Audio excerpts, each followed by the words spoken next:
بسم الله الرحمن الرحيم. قل إنما أنا منذر وما من إله إلا الله الواحد القهار. صدق الله العظيم تبارك وتعالى.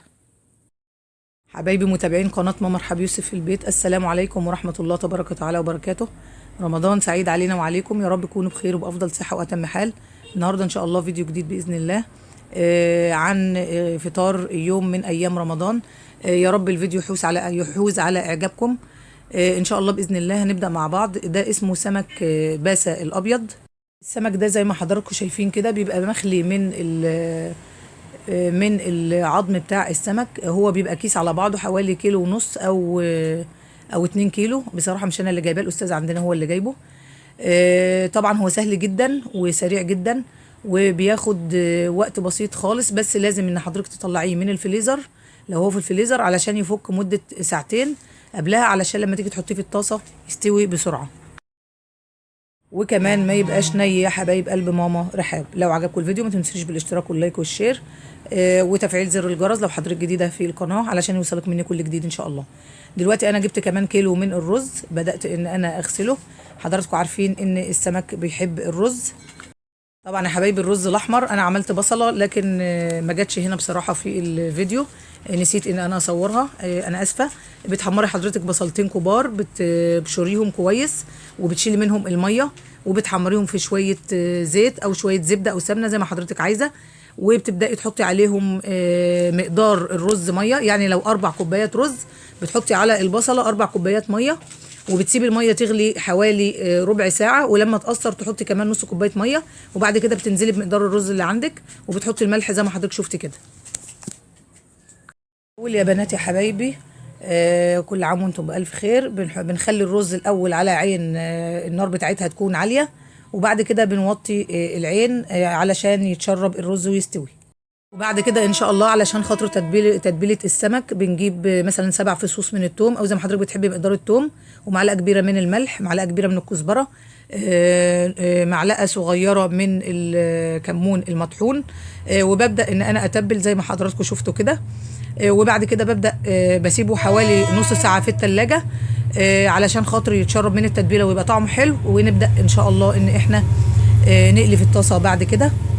بس طبعا بنحط الدقيق، ما ننساش ان احنا بنتبل بالدقيق بعد كده ان شاء الله.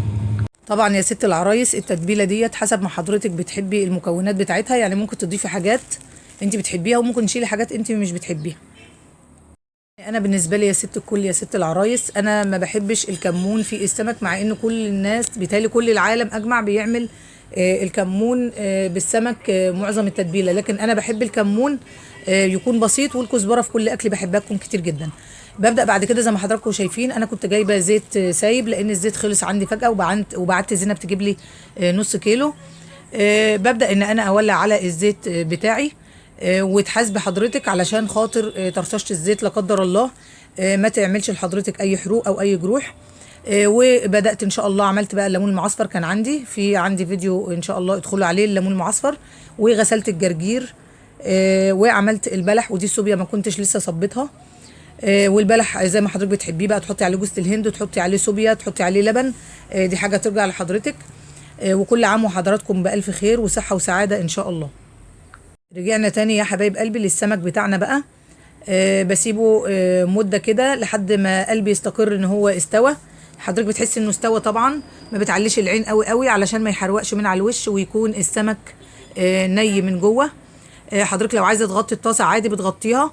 انا بقى زقيت، قلت استفيد يعني من بقيه الطاسه والزيت، فحطيت ني كمان من السمك الباسا الابيض في قلب الطاسه مع المتحمر.